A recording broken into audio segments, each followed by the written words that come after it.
Hello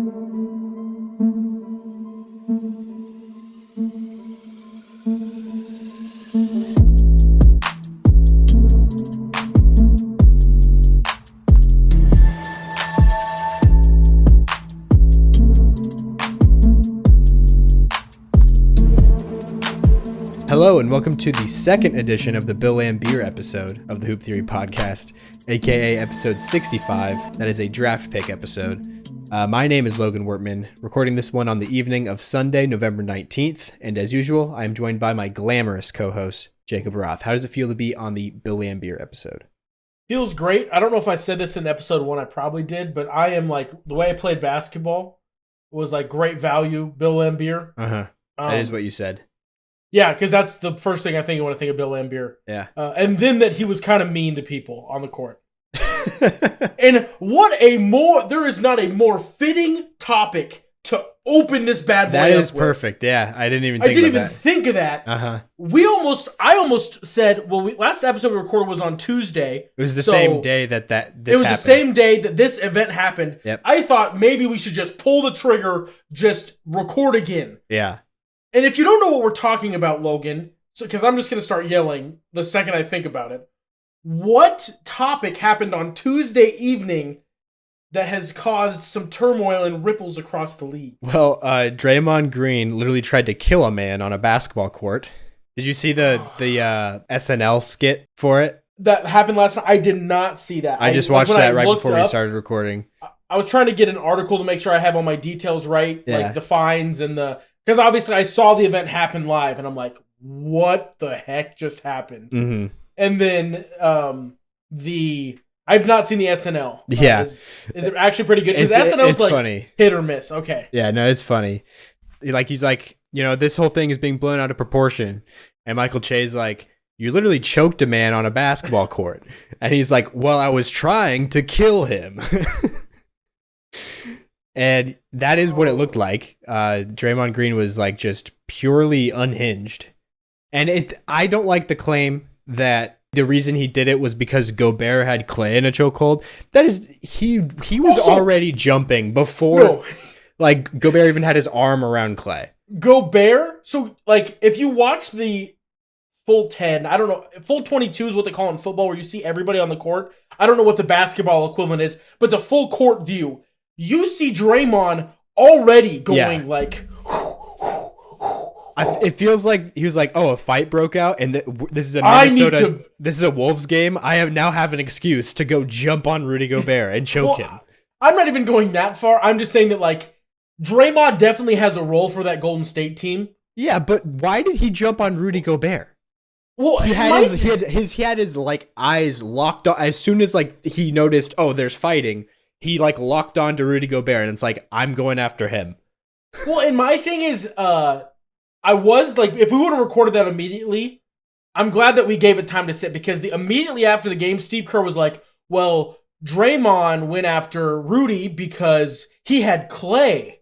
Yeah. And then if you watch, as you said, Draymond, it was almost so close you can't tell who made contact first. Yeah. Of Rudy Gobert getting to Clay to pull him off. Uh-huh. And Draymond immediately going to a lock it in a sleeper hold. Yeah, the thing is, they say Rudy Gobert had Clay in a chokehold. It was no, okay. Rudy Gobert was around Clay. Around. It looked a little like a headlock right as Draymond was jumping onto him, but it was an accidental, it was Draymond or Gobert was grabbing Clay to be hey, let's take it easy, break this up type of thing. Rudy was, yeah. Yeah, Gobert was. And then Clay was he moved to the side, kind of trying to get out of it a little bit, and that's when he hit the inside of Gobert's arm. So it just it was in a chokehold type of formation. Yeah, and then a 6'6", 230-pound man you rocketed him backwards, which made it look even worse. Yeah. So if you don't know, that's the measurements roughly for Draymond Green. Yeah. So I was just gouged, Draymond, what the heck? And the thing that makes me the most mad is everybody thinks Draymond still, needs the benefit of the doubt. Draymond has curb stomped someone's sternum. Yep. Incidentally. Yep. Potentially tried to, stop 3 different NBA players from having children by popping testicles with his foot. Let's make sure we get that right. So I don't know how many it's been, but there's been at least Steven Adams and LeBron James. Was there another player? I'm not sure. Okay, so maybe it is 2. If we're let's be like legit. That's a good idea. Let's be 100% factual. Is there a third? There might be, but we'll just say two I know for sure. Let's give him the benefit of the doubt and say it's only those 2. Yeah. Then also tack on the this.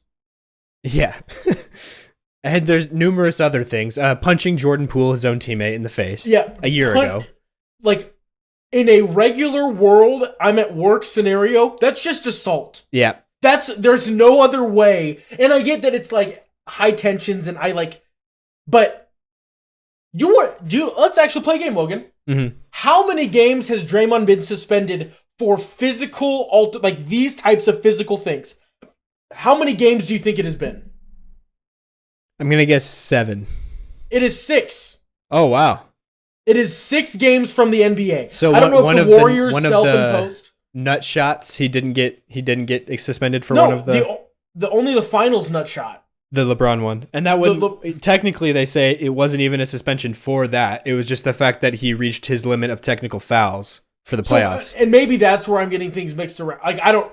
But still, it was essentially that was what got him suspended. But these 5 games and then one other game for what other people would consider a rap sheet in the regular world of just assault and battery. Mm-hmm. Yeah. Like you shouldn't have to, like, if you get any other job, like you said, if you get punched in the face at work, like there should be a bigger issue than Steve Kerr just saying, we'll handle this internally. There will be no suspensions. We're not going to change anything about our season. Well, I'm the benefit of the doubt is like, this is it is not a normal workplace. It is just everyone's. Yeah. In the video, but it's still not okay. It looked very unprovoked in the video. It did. Oh, well, and then all the stories come out of it. It was pretty much Jordan Poole being like, I got my money. Yeah. And like telling everyone that, but like, you're telling Steph Curry, I got my bag. Yeah. That means like, okay. Yeah. Anyway, that is also alleged. That might have been what's it called? Propaganda from Draymond's camp. A pro Draymond because propaganda. According to Steve Kerr and also Steph, when Steph spoke out about it, they were saying Jordan Poole has had nothing but a great attitude.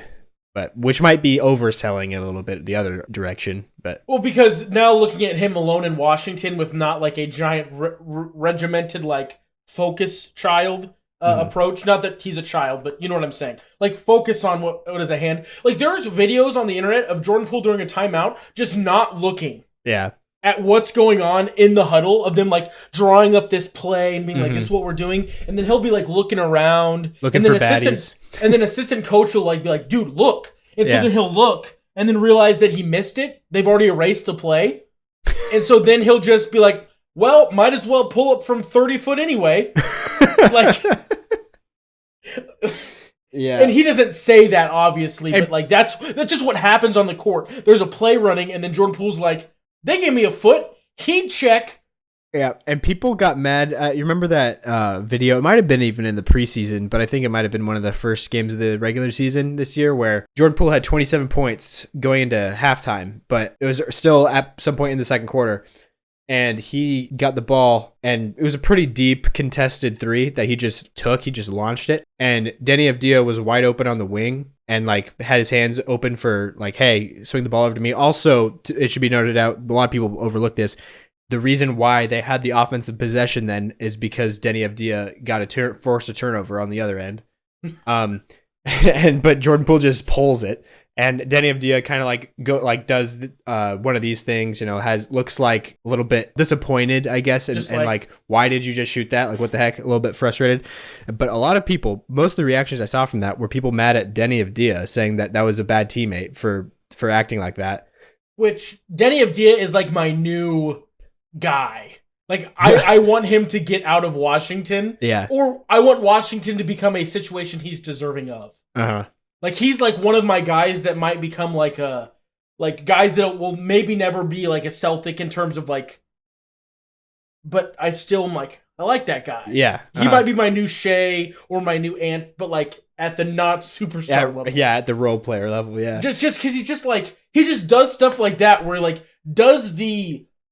There's so many guys out there that do the 3. Like they're 3 and D guys, but they do the 3 and not the D. Yeah. But he definitely does both. Like, and cares. Even though he's on a team that's going to win like 12 games, he's like, come on. He was in an interview and he told the Washington Wizards fans, he's like, I'm sick of going to our games at home and hearing other teams chants. We need to fix this. And I'm like, Daddy Diva, go. Yeah. Go. Go, King. Keep your head up. Yeah. But, yeah, so that whole situation was funny because people were saying that he was a bad teammate for acting like that. But it's like, obviously, nobody can know. But I would assume there's probably more things that led up to that type of moment than just that play. Yeah, it wasn't the I got to steal, I should have gotten the shot. Yeah. Or the I forced the turnover. I think it's a pattern that he's starting to recognize with Jordan Poole as a teammate. I think it's something more like that.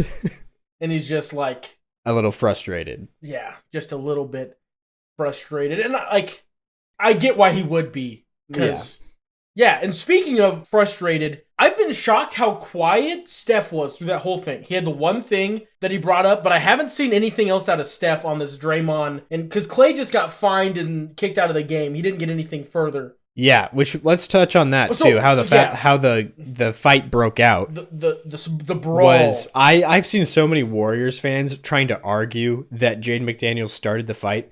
There's no world. I don't even think Jaden McDaniels should have been fined.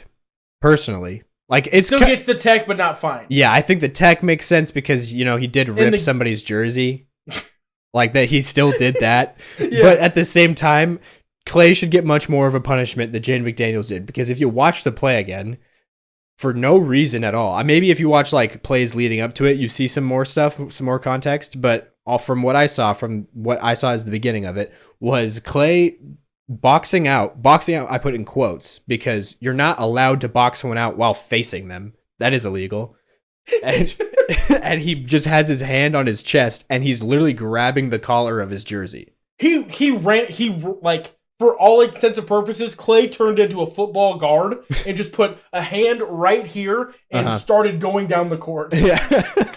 Like, there was no, like, box out, locate the ball. It just was, I don't want to turn around and put the effort to make sure you don't get the rebound. Yeah. I'm going to put my hand on your chest and then walk towards my assignment on defense. And the thing is, Jaden McDaniels didn't even like freak out until like after Klay didn't let go. Yeah, after the ball came down, somebody got the rebound, they're going the other way, and he's still holding his jersey. And Jaden McDaniels starts like twisting him around and trying to get him off, and then he grabs his jersey, like it's like, how do you like it type of thing. And I watched the game live, so like you saw that Klay and they were at each other for a couple of possessions back and forth, but I don't know if anybody's watched McDaniels play basketball. Mm-hmm. He kind of just is that the whole time. He but he doesn't like really get into big. You're saying like not emotional. Yeah, he doesn't really throw emotion. Like I shouldn't say he's void of emotion like some people are. Yeah, because obviously he just broke his hand right before the playoffs by punching a wall at halftime. But like it took a lot. It built up. It wasn't just this one like. Klay might have done things like that. I don't remember. I just remember seeing them always running down the court side by side, like just bumping into each other, playing basketball. And then it just peaked into this craziness thing. Yeah. And then Rudy Gobert is slowly, he had this weird villain like arc to him. Yeah. He's like a hero. Yeah. He's like, he went up to Minnesota. He's giving Ant the big man he deserves. Uh-huh. And he's the reason that D'Lo's gone. He's just doing all these things that are just good for basketball, specifically Minnesota basketball. And now he just takes a chokehold from Draymond. Yeah. And I love how as he's going down, his hands are like, it's not like the reaction you would normally get from getting choked. It was more like, why am I getting choked? And it's like he knows that he's like not in genuine danger. Yeah. But he's just like, why? Why me was the energy that he was giving. And I think it's funnier because his arms are so long. It's just like outside of the frame, just like, what's... Yeah. I think 5 games isn't enough just because of Draymond's past. I agree. I'm like, when I first saw it, I think I sent you that Draymond should never be allowed to play basketball again. Yeah. Or I sent that to some... That's not true. I've calmed down. I wouldn't be mad about it, but I agree it's probably not right. I would probably be like, I get it, but that's a bit strong. Yeah. Uh-huh. But I would, if they would have said you can't play till you're ineligible for all awards this year because you're not going to play that exact amount of games. Or how about just leave for the season and like come back once you've changed, once you've like worked on some things. Like go think about your life. From a real basketball, like not real, from what seems realistic, I wish they would have given him, because you need to play 65, right? For awards, yeah. Mm-hmm. I wish they would have suspended him 20, would it be 27? To knock you down? Oh, no, yeah, technically. 17. It'd be 27 to, yeah. Well, yeah, 17, you're right. So I wish they would have suspended him for 17 games. Mm-hmm. So he just can't get awards. Yeah.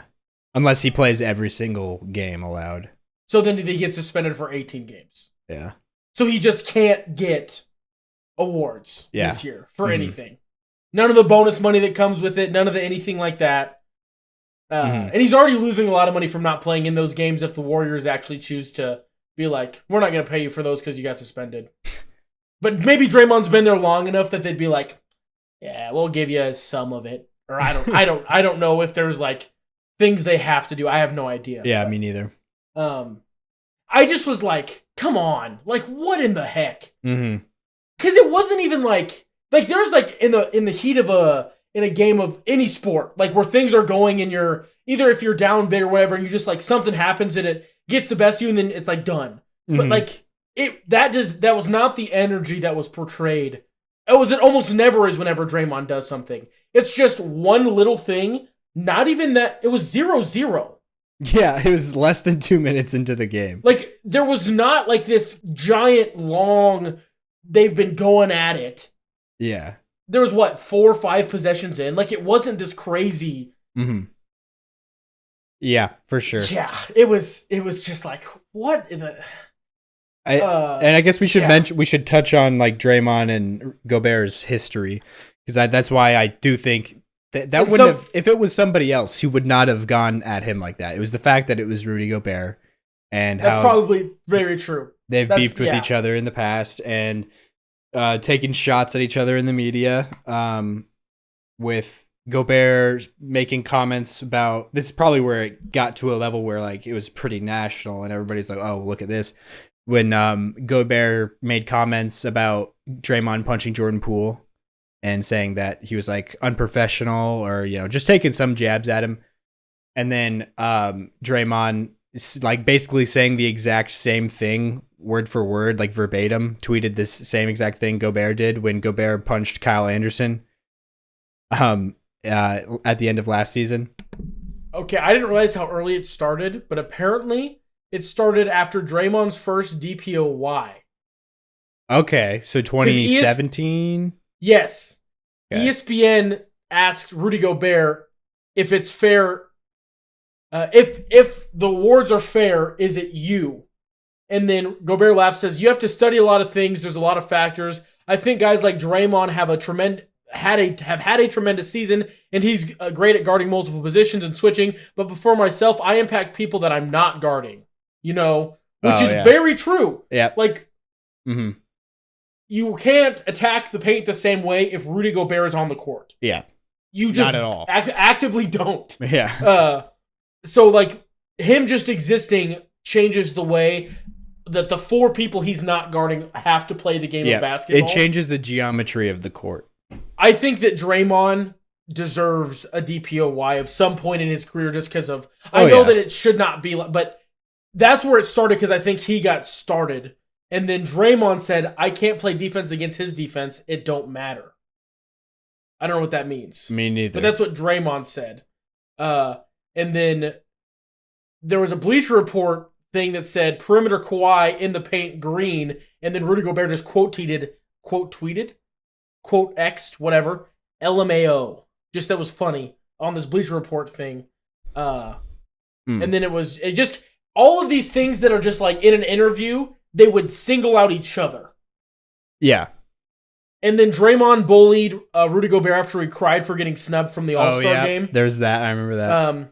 I guess I should cry too. No Charlotte, because he also didn't make it. Yeah, and Charlotte was the host of the game that year, the All-Star game. Yep, which they almost weren't because of gay stuff. Not like gay pride. Sorry, I need to pride stuff. Sorry. Oh. Like active, not like. What does this mean? What do you mean? No, because the state of North Carolina like had a gay bill or like an anti-gay bill. Oh. And so it got moved and changed. Yeah. They almost had to take it out of Charlotte because the NBA was making a stance. I don't know. I realized now that when I just said gay stuff, that like sounded like aggressive. But no, it was even with context, dude. Like, I don't know if you should describe it like that.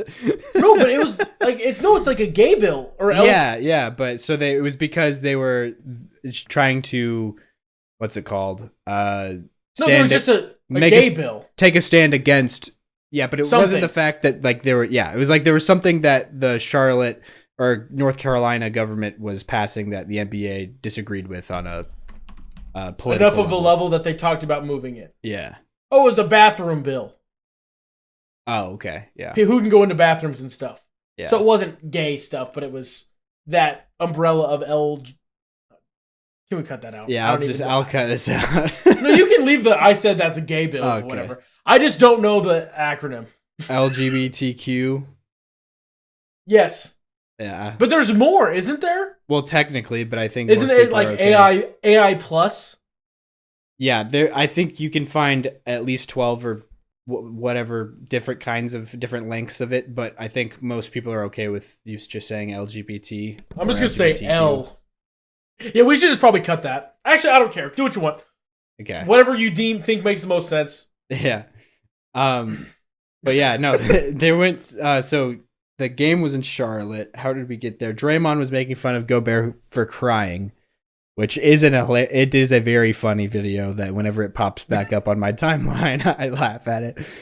It just seems so forced and so dramatic. And I forgot about this wrinkle of the whole thing is Gobert was very obviously vocal about Draymond punching Jordan Poole, and then Rudy Gobert punched slow-mo Kyle Anderson in the chest.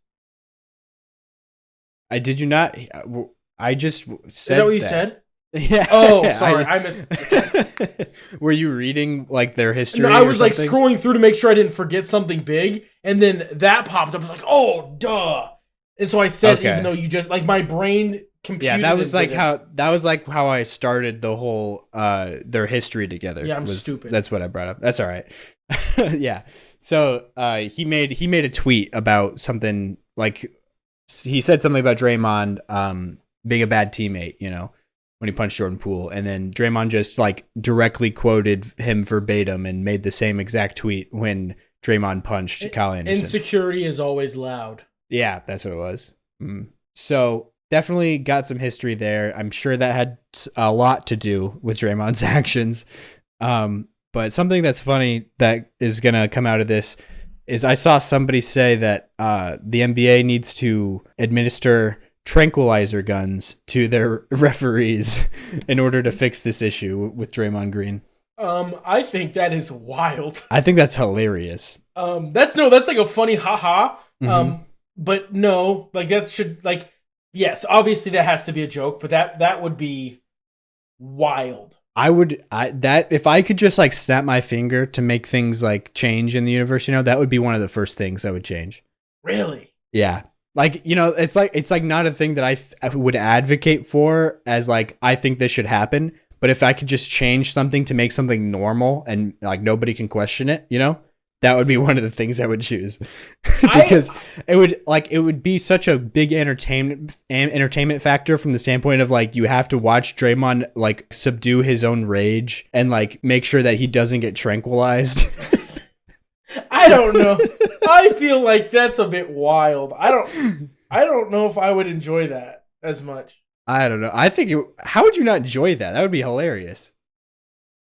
I don't know. I think that You would rather just keep seeing Draymond Green like kick nuts and just grab people however he wants and punch people in the face. No, I just would like to see him be punished properly. I don't think he needs to be like tranquilized. But I'm saying if you only get these two options, you know. Okay. I feel like it's the guy that like has brought me entertainment doesn't need to get tranquilized, even though he does some really dumb stuff. I didn't think going into this like pod when you said let's talk about Draymond, I did not think I'd end up on I'm gonna defend Draymond here for a second. But no, the man does not deserve to be tranquilized while he's playing basketball for us to all have fun and watch. You know? It's getting to that point. It's pretty close. If he would have kept holding on to Gobert until Gobert went out cold, then that's a totally different story. He held on to him way too long to begin with. It was way too long. But if Draymond would have like actively like, I wonder how far it would have had to go for Gobert to sue. I have no idea. Anyway. Yeah. I mean, like he probably has grounds to already. Like, there's no way that was so uncalled for. Like that, if there was like a dictionary picture or video example for like just the term uncalled for, like that would be right up there. Probably. Yeah, that's fair. But yeah. But it didn't help not having Clay and Draymond. Warriors they're already Warriors lost that Stephless. game. Yeah. Yeah, they lost that game, not to a big shock of anybody. And also kind of just a bunch of L's being taken by the state of California. Yeah. Lakers have kind of got their lives figured out a little bit. Like, kind of. I guess that could be another topic. Before we continue down this rabbit hole that is this episode, do you have anything else you'd like to elaborate on the Draymond Rudy Gobert? I wish his real name was Gobert, not Gobert, but it's fine. Yeah. Rudy Gobert, anything else that you would like to add? Outside of tranquilizers. Yeah. I would say there's been a few opportunities for like a transition to this other topic that is like kind of not hand in hand, but it's a similar energy of like, you know, we would talk about Draymond Green. Should he not be allowed to play anymore? There's another guy who I feel like should even more in the camp of, I don't feel like he should be allowed to play right now. And he is playing. He just got back. It's his first game in over a season. It's, I think, 500 something days. And so this was his first game just last night, or 2 nights ago, actually. And that is Miles Bridges for the Charlotte Hornets, who, for those who don't know, committed domestic violence against his baby mama. I don't know if he's married to her, but the mother of his children, in front of his children, also, by choking her, like legit choking her, not just like Draymond's like RKO WWE move, but like legit, you know, hands around throat type of situation. And he basically I feel like he's getting out of this situation a bit too easily because of his status as an NBA player. Which is wild. Yeah. Wild. Because it's not like there's never an okay type of anything like that. Mm-hmm. But like that is the outside of straight up murdering the person. That's like that's the top. Yeah, for sure. And there's video of it. Everybody, it's just crazy to me that it's like he got charged for it, but what I don't understand the whole legal things of like how he's allowed to play right now. But at one point, you know, we were recording an episode a few weeks ago. It sounded like his situation was getting worse for him, like because he was violating the restraining order that person, the victim, had against him. So it sounded like he was actually going to prison or something. But I guess not. Yeah. He's on a basketball court and getting like a rather positive reaction from the crowd in Charlotte, which is a little unsettling. But yeah, that's how I feel about that. I just feel like it should just be, it's just a situation that I just wish wasn't in the league right now, you know? Well, it's more of the thing for me is like the precedent it sets. Yeah. All of these things are wrong, and you're kind of a garbage human if you think they're fine. Mm-hmm. Throwing that out there. Yeah. Josh Primo got more aggressively treated than Miles Bridges. Oh, yeah. Got straight up waived right away. What Josh Primo did, terrible. Not good. Yeah. Not good. Terrible. Uh-huh. But also not proven. There's not okay. There's not video evidence that's of what I'm it saying. happening. Like, I'm not saying, I'm just saying that in comparison to this other one that is like 100% proven. And then like everyone would argue that like while one is bad, one is really bad. Yeah, one is worse. And the one that's worse has video evidence, and he's still playing basketball. Yep. He's a better player than Josh Primo. But like, I'm just like, really? Really? What is going on? And Adam Silver talked about it. He's like, we have been consistent on these types of things. I didn't see the entire interview. It was with, I don't even remember who it was. Maybe the fan out of Charlotte. Well, I guess he's kind of right there where they've been consistent. But just the wrong kind of consistent. Just in the worst way. With the KP thing, back when he was still on the Knicks, and like just there's some examples, but like all of those situations were just alleged. You know, like I don't think Derrick Rose, like young Derrick. I don't even know if he was in charge at that point. Yeah, I don't think he was. I don't think KP ever got charged criminally.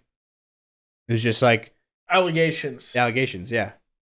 So it's like a different for him to say that that's like this. They're keeping the same precedent. It's like, well, this is a different situation than those ones. Also, did Rudy Gobert really say that Draymond Green tried to put me to sleep, but it wasn't a good enough chokehold? I didn't hear that, but I wouldn't be surprised.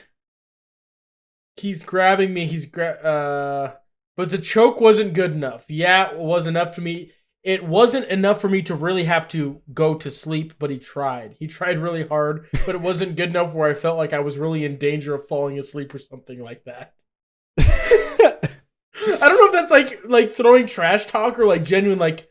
No, like I think he was trash talking. Yeah. I think he was trying, but he couldn't do it. That's kind of funny, honestly. Oh man, we're gonna live in a world in like 15 years where they both retire. They're gonna bite. They're gonna do a box or something. Yeah. Oh, that would be insane. It would be ugly because Rudy Gobert would just be like ginormous, just whoosh. Like as monstrous of a man that Draymond Green is in comparison to like a normal human being. He's like a giant human, normal person. Yeah. And Rudy Gobert is a giant like, among giants. It's like another step up, like equal step up. So that would be interesting. But it also is weird to think. I didn't realize Draymond was that short. 6'6". Yeah, like that's tall. Like, but I'm 6'3". Like, you know what I mean? Like it doesn't feel like Draymond would only be 3 inches taller than I am. The envelope of his body is much bigger though, because he has a 7'2" wingspan. Yeah, I don't have that. I think I have a normal whatever my height is wingspan. Yeah. I'm a square, not a rectangle when I put my arms out. Yeah, you're not like JJ Redick with a negative wingspan. I don't think I have a negative. I'm pretty sure I don't. Apparently, ever since they've started measuring wingspans, JJ Redick and Desmond Bane are the only two players who have played in the NBA with a negative wingspan, which is interesting. Also, we give shout outs to podcasts that we listen to a lot. I don't give enough love to Old Man and the Three. That is A-tier content. Yeah, it is a great podcast, honestly. He asks really good questions, and his producer is one of the funniest people to ever breathe oxygen. Yeah. We were talking about people that are worth following on Twitter. Jason Gallagher. Jason Gallagher is that guy. Yeah. Yeah, it's just, I mean, that's a whole lot of smoky, tready, dark, gross waters. But if you do something terrible that a normal person can't do, just because you're an athlete and a giant human, shouldn't be able to do it. Yeah. I feel like everyone can agree on that, right? Yeah. At every sport. So. Football, basketball. Heck, you can be a great F1 driver, but if you beat your wife, you're a piece of garbage. Yeah. Shouldn't be able to drive. Yeah. Agreed. So I guess moving on to that other topic you were bringing up, which was the state of the California teams, which are usually a powerhouse. Yes, they all suck at basketball.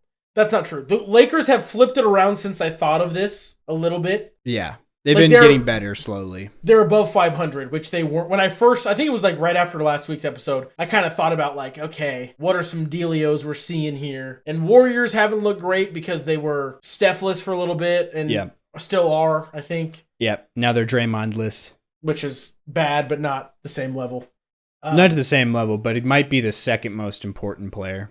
Yes. Either him or Wiggins. And but Lakers have kind of figured things out a little bit. But outside of the Kings, who I think are right where everybody expected them to be, just that like good team that's not necessarily going to beat great teams, but they're not going to lose to bad teams. Is kind of where everybody had them slotted in at. Yep, still lighting the beam. They're 7-4. And the Clippers are terrible. Yeah, they have been. I think they're on an upward trajectory, though, in their past couple games. They finally won 2 nights ago? Yeah, just the other night. 1-1 with James Harden. We talked a lot about the Clipper struggles, I guess, last episode. We did, yeah. You can talk about their upward trajectory a little bit, but I feel like showering some love to, actually... I was going to say, the Clippers are a team that doesn't usually get a lot of love, so... Let's talk about the Clippers more. I don't want to talk about the Lakers at all. Yeah. Or the Warriors, really. Yeah, both of those are teams that we don't need to talk about. We can talk about the Kings, though. Yeah, Kings are great. So we'll talk about Kings a little bit more, but Clippers first. In that Nuggets game, we won that game by the grace of God, honestly.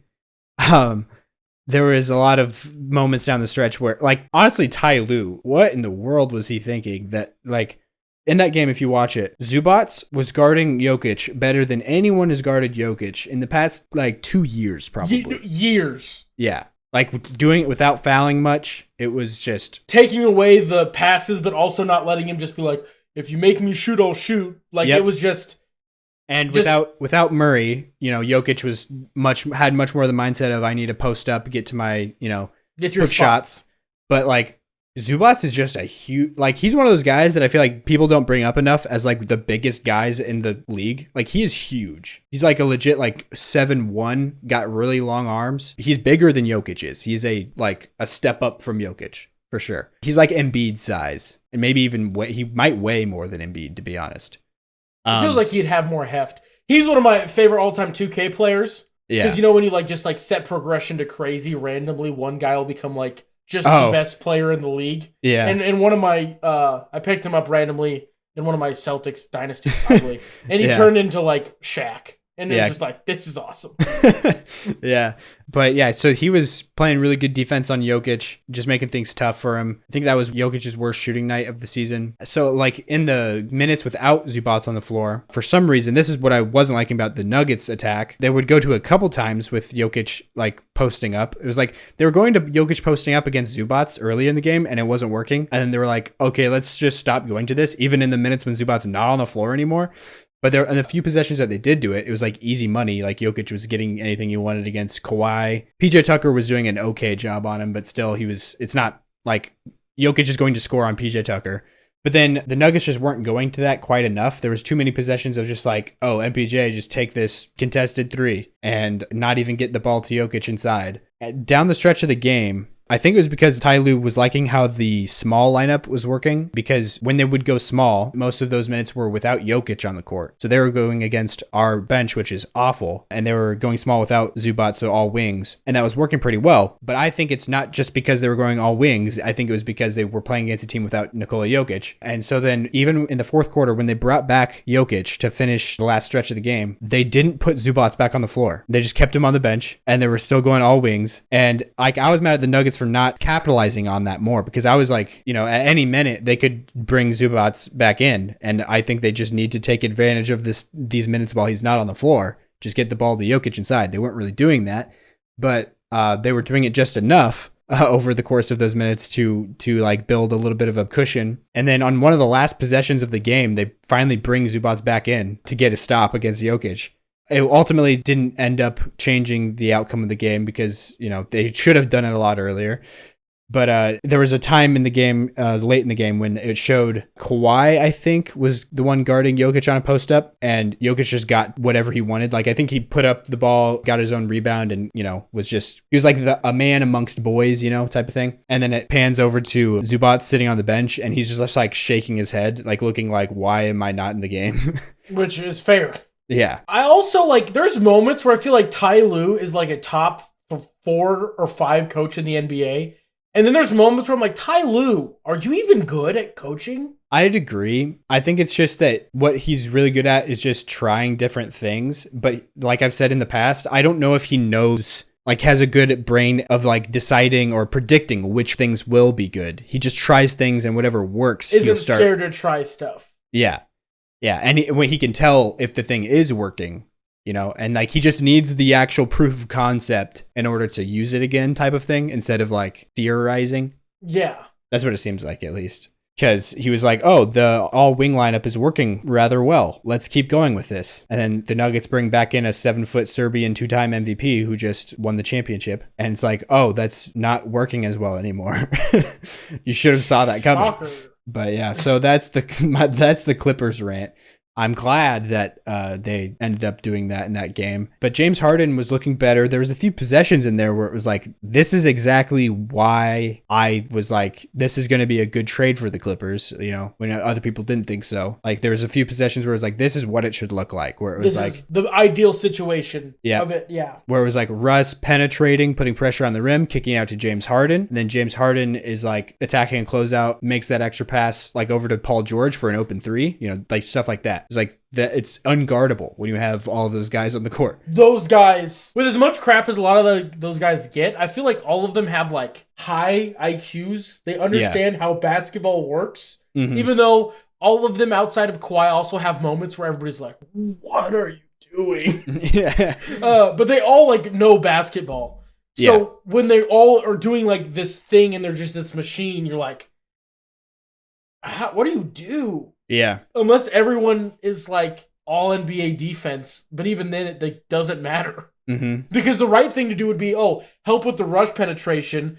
Get back out to help Harden. But then if Harden does the right thing and flips it to George or whoever it goes to, like the ball just moves where it needs to be, and you're just like, Yeah, it's tough. And the thing is, like, what would be really scary if like they could unlock that on a consistent level is like, I think the thing that's keeping them from that is none of those guys are used to playing that role or playing that way that like a lot of the role players on the Nuggets play, for example, where it's like they're always attentive and moving and cutting off ball and like knowing how to fill. Like there's like a type of feel for the game that type of player has that Russ and Harden and those players just have never had to have. Because they haven't had to, because they're the guy that's like, okay, play my defense. Where's the ball? And then they get the ball and then they either score or they pass to score. There's not as much of the playing off of somebody who has the going ball to do that. Yeah. So it's probably Harden that has the most experience doing that. Honestly, yeah. Which seems wild because he's the most like in your brain guy that would do that the least. Yeah. Actually, no. That's being disrespectful to every single Spurs year for Kawhi. That's true. Yeah. Like, his entire time at the Spurs was essentially being up until like the very end. Like, but yeah, still he had Aldridge though. LaMarcus was getting a lot of touches. But like all those like Spurs years where he won stuff and was just that guy, he needed to like, that's what he needs to be for the Clippers to be the best they can with that roster. Just like turn it back and do the same things you did, just to the higher level that you can do them to now. Yeah. And that reminds me of something that we've talked about in the past about how, like you've said before, something about how Kawhi was like, I don't remember how you phrased it, but like he was more than just like him, the fact that he defended LeBron well, like for getting that Finals MVP. Yes. Apparently he was sixth man. He didn't even start that series. Oh, wow. Like him and Andre Iguodala are the only two Finals MVPs in history given to players that were coming off the bench. So what was the 5 then? It must have been, I think Manu was in it. Must have started instead of being the 6th man. Yeah, Tony. I just always assume that Ginobili's the 6th instead of not being. Not that he doesn't. Well, I think we've also talked about this before. He's just like so much better than everybody thinks he is because of the role he played. He might have been the second best player on the Spurs, and he was the 6th man for a lot of those years. Yeah. Which is just weird. Yeah. And it also works so well, but it's just weird. The what's unbelievable and just like the coolest thing about that whole thing is apparently Popovich, like he never told Gobert. He never told Ginobili that he had to come off the bench. Like the entire time it was, are you okay with this? We feel like this would be deadly. It would be like a really good game plan, but we don't want to make you do this because you're that good of a player. Like we're not going to ask you to actually come off the bench. It's just if you want to. That's wild. Yeah. But he just was like, yeah, no, this makes sense. Yep. We'll be better because of this. Yeah, exactly. Yeah, very, that's crazy. Very sacrificial.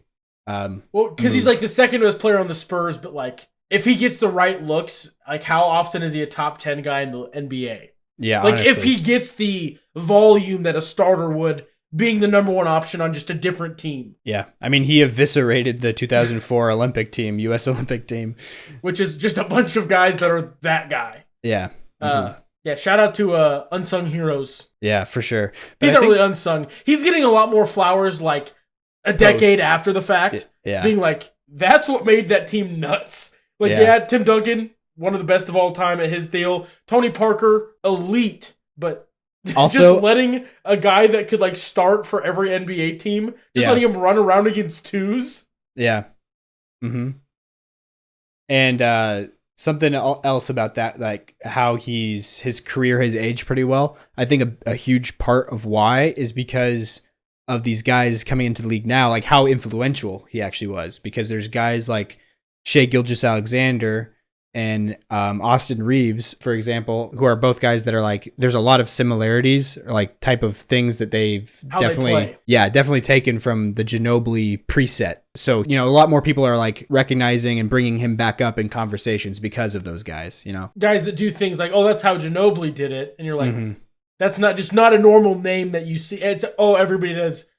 It's just like the two blueprints now, when you'd think it'd be like Kobe and somebody, it's Kobe and Ginobili. That just doesn't feel like what it should be, but that's what it is. Yeah, like it's kind of like that video, like those videos of putting, like they splice together Jordan making moves, like and scoring like highlights, and then like him finishing like the exact same type of move, you know. I don't know if there is one, but you could definitely make one of those with Ginobili and Shai Gilgeous-Alexander, SGA. You could definitely make one of those videos with them. You know how we've been talking about Manu, if he played today or if he played on his own team, he could be, you know, what could he regarded higher than he honestly was. We might be seeing what he would have been through Shai. Yeah, we're seeing that play out now, possibly at least. Like a low-end top 10 player that, depending on the night, could be the best player on the court no matter who's on the other side. Yeah, which exactly. Is just what ifs are like the worst part of sports, but also the best. Yeah. Like the what ifs if Derrick Rose's knees were like super bionic and could do anything, but then also the like, that's the bad side because you don't get to see that. But then the good side of what ifs are like, what if this? Yeah, what if this guy who was in a winning culture, one of the best teams of all time, played for a bad team? You know, type of thing. But yeah, just the way Shai is like how crafty he is, like, because I feel like a lot of people when they watch Shai, it's hard for them, or it's hard for some people, like just general people, to understand what makes Shai so good.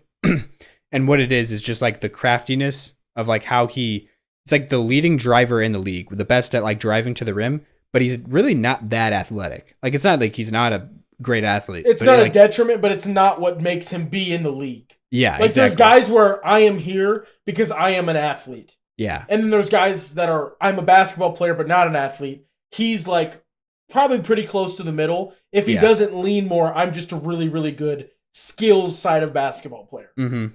Yeah, exactly. Really crafty around the rim, and just his footwork at like the way he gets around people and uses like the extra step, like the, you know, what Ginobili is the one who popularized the Euro step. And also like the like just flip shots, and he does a little bit of the Steve Nash thing where he takes off with the wrong foot every once in a while for a layup just to throw off the timing of shot blockers. Like just little things like that is just like. But that matters when you have like lot. To this level of what's the guy we bring 80, one of the best timing. Yeah. It's whether it's because he just is, I don't know why he's so good at it, but just something in his brain just can calculate. I need to do this now. Yeah. Guys like that just messes everything up. Like Shai's a guy that could drive into Gobert and like somehow make it work. Yeah. Not every time, obviously, but that's just like a battle. That would be fun to watch. Yeah, exactly. That's what I want to see. That's overtime. Take your best shot blocker and your best layup maker, 10, or we'll go 9 opportunities, whoever wins. That's overtime. Is that what, okay, yeah. Or maybe that would be like interesting. Maybe should that be like a skills challenge? All-Star weekend. Yeah. That would be fun. What could you like call it? You gotta think of like some fun, clever words. Meet me at the rim. Meet me at the rim, but then that would insinuate dunking. Oh well, yeah, I guess. But what's like a fancy word for fancy layups? Jelly. Crap. I mean, that is what people call it, but jelly. I don't know. Yeah. We'll have to let this simmer more. Yeah. Because you're listening right now to the Hoop Theory podcast. If you didn't know this, we are theorizing how we're going to save All-Star Week because it sucks right now. And if you don't think it does, you are either 8 or you've never actually watched all of it. There's no in between. It's terrible. The All-Star Game is like kind of fun, but not really. Because it's not even a game anymore. It's just like horse without the letters. The draft was kind of fun last year, and Mac McClung's dunk contest was pretty good. But that's an outlier, though. I don't know if that will happen again. It won't. Yeah. Because we had such a crazy... We were so blessed with those 3 dunk contests of Aaron Gordon and Zach LaVine that we didn't realize that was the end. We're never seeing that again. Yeah. Just that level of just yeah, for those people that just started watching the NBA, Zach LaVine used to not be looked at as that good of a basketball player. He was like a project piece that had insane hops and played okay defense. That's all he did. Defense was part of the Zach LaVine thing. Yeah, potential, I think. I don't know if he ever was a realized defender. He played for the Timberwolves, for those that don't know, and he was an insane dunker, and that was it. And then... He wanted to be a better player, so he said, I'm not going to do the dunk contest this year, and then tore his ACL. Yeah. It was the same year when he started doing, more things. Yeah, also, to be fair, the Timberwolves were not a very properly run organization, and they were using him in an interesting way, trying to use him as the starting point guard. Which I think has made him a better player. Yeah, I agree. It helped his career in the long run. Yes, him alone. No one else that was a part of the Timberwolves situation was helped. But Zach LaVine is a more well-rounded basketball player because they said, play point guard or else. Yeah. I'm also, if anybody's wondering, I keep looking to my left, I've got the Celtics-Grizzlies game on. It is too close. The Grizzlies are angering to me. Or maybe it's just the Celtics that anger me more. They just never win, comfortably. Definitively. But Other than that one Pacers game, right? Oh, well, yeah, where they murdered everyone. But yeah. I think it was the Pacers, right? Yeah. I mean, and they were in, control of the second Sixers game the whole game. But, they just let teams take them down to the wire, and it's just stressful to me. The Raptors, we only beat them by 3. Yeah. Come on. Not disrespecting the Raptors, but they're not... You're not missing anybody, are you? Oh, Jaylen Brown and KP might not have been playing that game. Oh, okay. That was also my favorite part of that Sixers game. Jaylen Brown and Kristaps did not play, and we won by 10. Oh, really? Mm-hmm. Yeah. Jaylen was back, and KP was back. Okay, I'm stupid.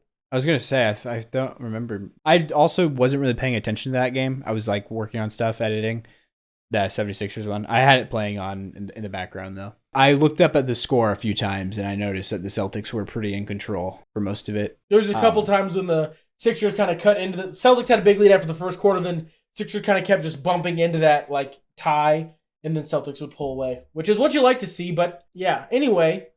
California teams, do we really have time for that? We touched on the Clippers. Lakers have got their stuff figured out. They just had a really rough kind of open. Yeah. I think they've won how many in a row now? Oh, they've only won 1 in a row. The Lakers? Yeah. Yeah, but their record has been getting better overall. They started off 3-5, I want to say. Now they're 7-6. Yeah, they've kind of gotten the ship righted. Yeah. Anthony Davis took a couple games off. LeBron's whole 29 minutes gone out the window because of Kablamo. Yeah. We're not doing that. Yeah, also, let's give some love to LeBron. Be honest. Always should be. I don't know why we don't more. Yeah. He's having a ridiculous start to the season. Being, how old is he? 38? Yeah. 38, going to turn 39 in the season, right? Yeah, in December. 21st year of his career in a row, too. It's all consecutive. Yeah, I just want to, I guess we weren't planning on talking about this at all, but just the whole GOAT debate. Being on Facebook, posting my reels on Facebook, I've been spending more time on there than I have in a long time. Yeah. And I'm seeing more basketball related things on there. And all basketball talk on Facebook is only Jordan versus LeBron stuff. I feel all of Facebook people are, suburban dads for the most part. Yeah. That hate LeBron James with a passion. Yeah, I think LeBron's going to retire the GOAT. I genuinely think he's going to do it. I'll put it this way. If you're talking who has had the greatest career in NBA history, I kind of think it is LeBron. I would also go a step further. Who do you think has had because the thing is, Michael Jordan's impact, quote unquote, on basketball is guys that said MJ was my guy are going away. Well, yeah, that just happens with time. That just happens with time. But my point is, all the guys that would have said MJ, stopped and were oh, Kobe's my guy. Like Kobe was the guy for a lot of people that you thought would have been MJ. They skipped MJ and went right to Kobe. But I guess just that's because kids. Yeah, it's just kids growing up didn't see Jordan playing, so how can he be their guy? You know. That's fair. I just know that we haven't really seen anybody go like LeBron's the guy for me. Oh yeah, we've seen a lot of people do that. That's one of the more. It's got to be like that and Kobe are the biggest answers. I worded that atrociously. We have just started seeing guys going like, in mass, LeBron is my guy. Yeah, like our age of people, our age group is like that. Sorry, I should have. I worded that extra. It's not like we're to the tail end of like. There's still guys playing like 6th grade basketball now that are like, I'm gonna play like LeBron. Yeah. So there's still like another 20 years in the tank of guys being like, who did you want to do a game after? LeBron James. Yeah. And LeBron, I think, will probably end up a coach somewhere, probably doing something. He'll own a team, probably. Mm-hmm. The things that I just think in the end you'll look back and it'll be like, okay, once both guys are done playing, and there's like it might just be LeBron. What does that mean? He might be the GOAT at the end. When everything's said and done, dust is settled, he's out of the league for 10, 15 years, whatever you want to do, and you go back and just look as objectively as possible. His finals record will be hard to like, but I don't agree with that. That's not the knock on, like, the thing is, like, people like make a list of like, they show like Jordan had 6 rings and 6 tries, and then LeBron has 3 rings and 9 tries because the bubble doesn't count.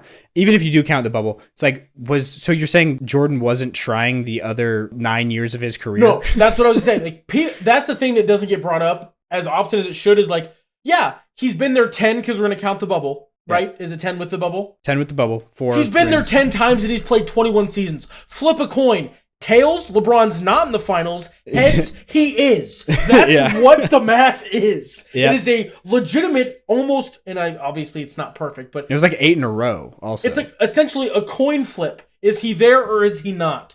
The teams changed. It wasn't the same core of guys that were familiar with each other going every time. Some of it was, but not all of it. Exclusive, like,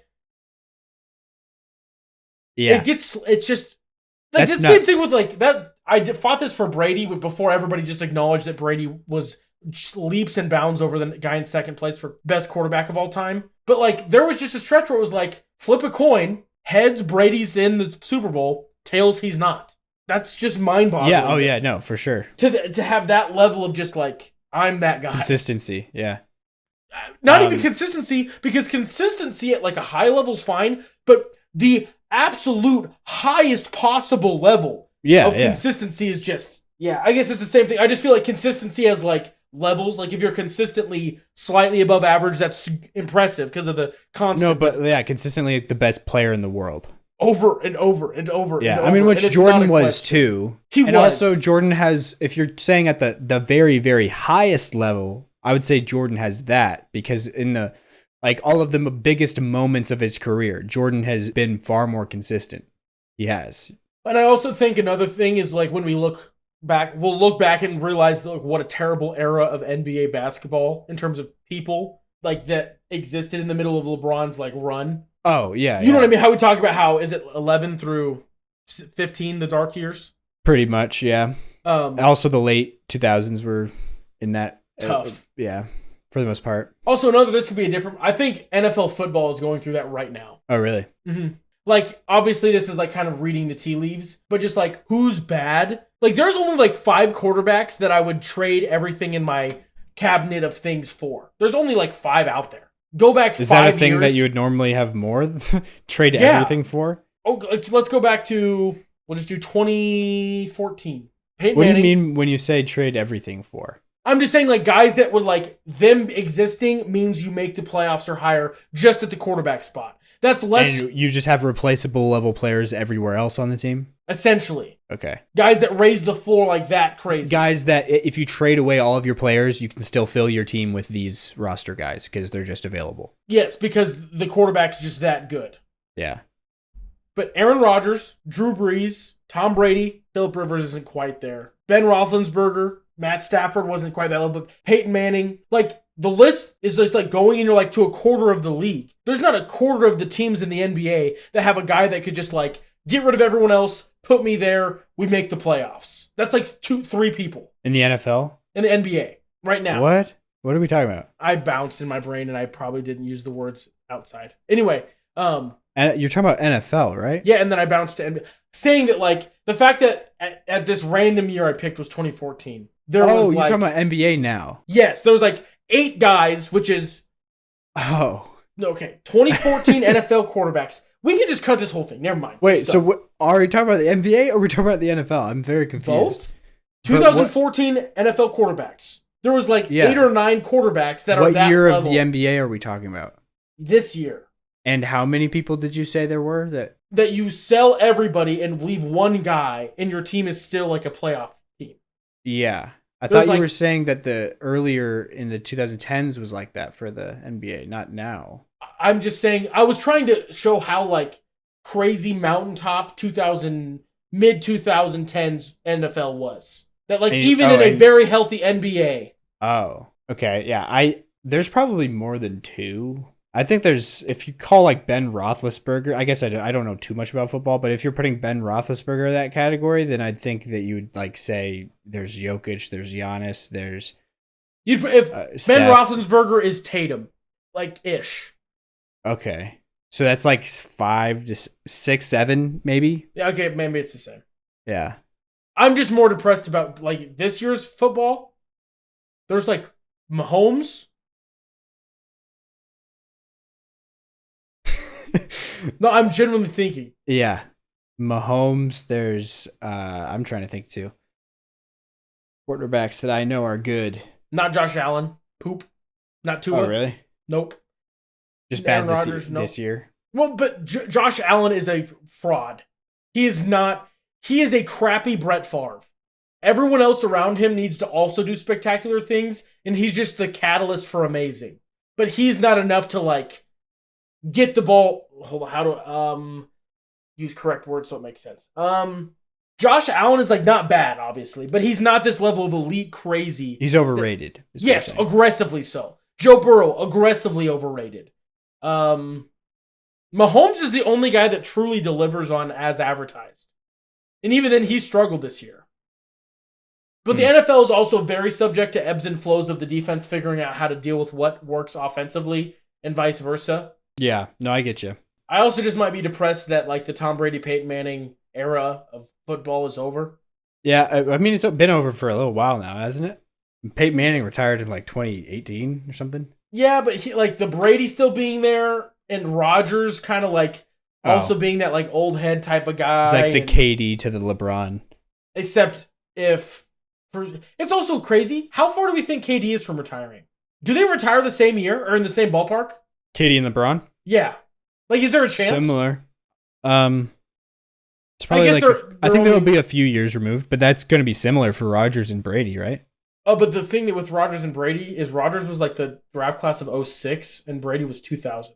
So Rodgers would have to go 5 more years after this year. Yeah, to play the same amount. I'm not saying KD's going to play the same amount, but he's 4 years behind LeBron. It is only 4. You're right. 03 to 07. Is it only 2 years in age then? 3 years in age. 3 years in age. Yeah, KD's 35 right now. Just weird. So they're just a little bit closer in age than Brady and Rodgers are. Yeah. Anyway, that was a whole totally useless, not really productive, and just more me figuring out that I can't talk and convey points. I was just so confused on what. That's fine, because I'm also confused, and I was the one trying to make the point. Yeah. No, yeah, but I guess the last thing we'll talk about in today's episode is something we kind of started to go into last episode, but not from this angle quite, because we started talking about Jokic being overrated, like that narrative. Mm-hmm. But the thing I'd like to talk about now is I'll just read Jokic's stat lines thus far this year. Just won't skip anything. I'll just read off what Jokic has scored in every single, or not scored, but put up in each game so far this NBA season. Do points, rebounds, assists, and turnovers. Why? I just feel like that's a good 4. More than points, rebounds, assists. You want I feel like turnovers help. Show more. I suppose, but like, who does that? It's just just right now. Okay. Are you scared to bring up Jokic's turnovers? We can. It's just like scared he's gonna look overrated. I'm just kidding. It's just for everybody else who is just say points, rebounds, assists. That's like the. That's all the good things he does. What about the bad? I'm not arguing that it's not a good idea to say things like that sometimes, but I'm just saying like we should change the narrative. You should always bring up turnovers. If quarterbacks' passing stats say attempt or completions, attempts, yards, touchdowns, interceptions, we should bring up turnovers for basketball players more. Okay. I'm getting tired. This is all garbage. But like, is turnovers more important than like field goal percentage? For a passer. I disagree. Turnovers are very like a marginal thing. Like it just means if you're throwing more turnovers, it's not necessarily a bad thing. It might just mean that you're making slightly more risky plays, but like those plays have a higher reward also, you know? That is completely valid. And I feel a little silly now. That's why like Monte Morris, I didn't think he was a little bit overrated as a playmaker because people would say like, oh, his assist to turnover ratio is insane. He has 6 assists to every turnover. But I'm like, he always makes the safe play. Like he doesn't necessarily hit the, you know, the Hail Mary type of moments or like the plays that are like, oh, that would have been a really good read because it might have been a little touchy, a little dangerous. Yeah. But yeah, so we're looking at the box score for Jokic's game so far this season. He's got 29 points, 13 rebounds, and 11 assists. So that's the order I'm going in. Points, rebounds, assists. 29, 13, 11. Next game, 22, 12, and 7. 28, 14, and 5. 27, 10, and 11. 25, 10, and 3. 33, 14, and 9. 28, 16, and 9. 35, 14, and 12. 35, 13, and 5. 36, 21, and 11. 32, 16, and 9. 26, 16, and 18. Pretty good. Yep. So that is pretty insane. Yeah. Not my MVP, but pretty good. Not your MVP? Yeah. Who's your MVP? Jason Tatum, for sure. Really? No, this is just my heart. I want it to be so bad. Yeah. I want him to do it. I want him to just find. Tatum has only had one bad game, in my opinion, thus far this season, and that was the first time we took on the Sixers. Okay. And you guys lost that one? Yeah, because of course we did. But in the past 5 games, Jokic is averaging 33, 16, and 11. It's mid. But anyways, these stat lines being posted on places on Twitter and stuff like that, I look at the replies, and obviously the most controversial replies are always going to be at the top because it's getting the most engagement. Yep. But a lot of the replies that I see are things like, so when Russ does this, it's stat padding, but not for Jokic, and like there's just that type of thing. I just want to talk about this because what he's doing is not the same thing that Russ did. It's just not. Russell Westbrook, just look up videos on YouTube of Russell Westbrook stat padding. He does things that you'll never see Jokic do. There's some times where it's like late in the game and we're up comfortably and he's like, oh, I just need one more assist for triple-double. And then he just kind of stands there and waits for somebody to cut and pass it to them. But like, that's pretty innocent, I feel like. For Russell Westbrook to completely make his center sacrifice every rebound on free throws. Like every single time there's a free throw, he's not like any other point guard who stands in the backcourt. He's on the free throw line, which is just different. What's the reason he's down there? Oh, because he can get more triple doubles. and so he can not play defense on a lot of possessions. There's so many possessions of him just not guarding the guy he's supposed to guard. So he can just like leak into the paint as soon as a shot's going up, just hunting rebounds like that. It's like not trying to win games. It's just trying to get triple doubles. Yeah. It's a different thing than what Jokic does. It just is. And also, the other thing I will add is one of these stat lines that people were saying that, oh, Russ did this too, but everybody, discredits him.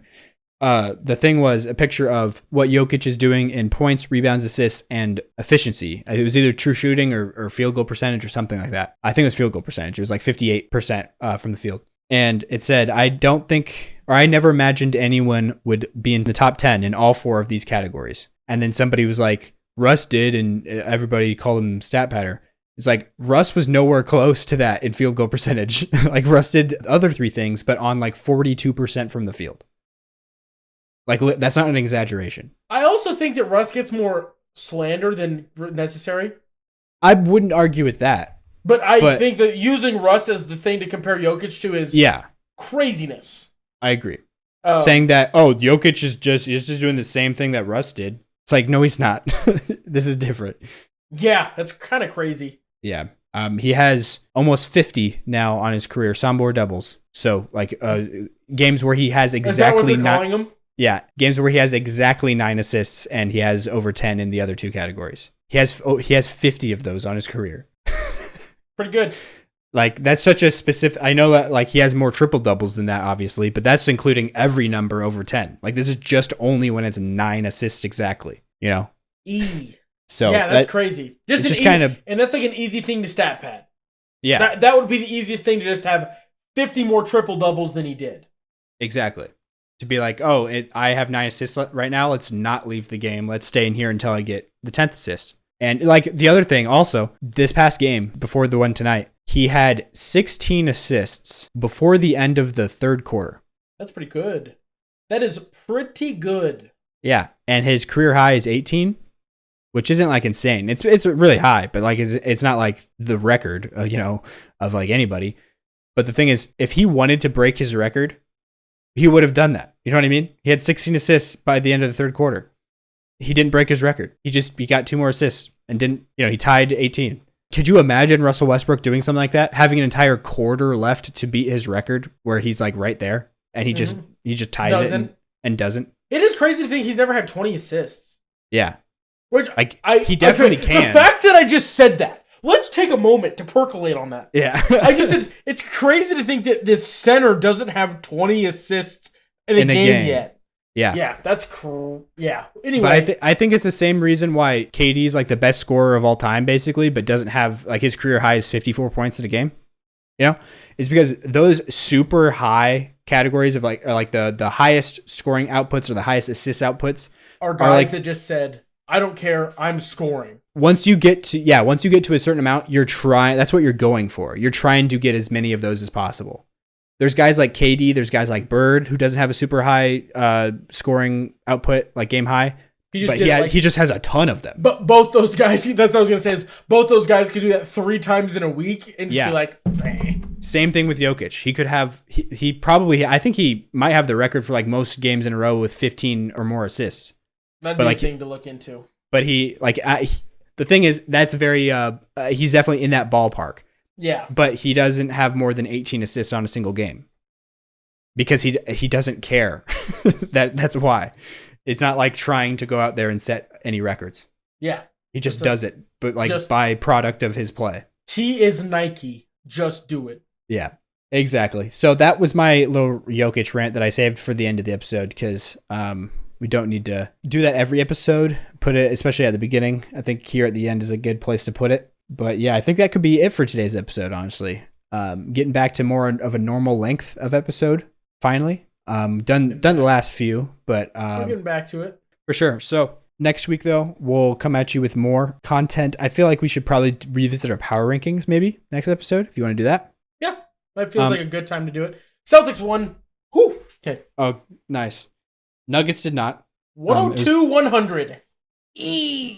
That is really close. Also, yeah, I mean, I'll look at the box score later for that. But yeah, anyways, that will be it for today's episode. Please subscribe, follow the feed on Spotify, do all the things. Go over to patreon.com/hooptheory, buymeacoffee.com/hooptheory. All of these links should be in the description of the show and episode, wherever you're listening to this.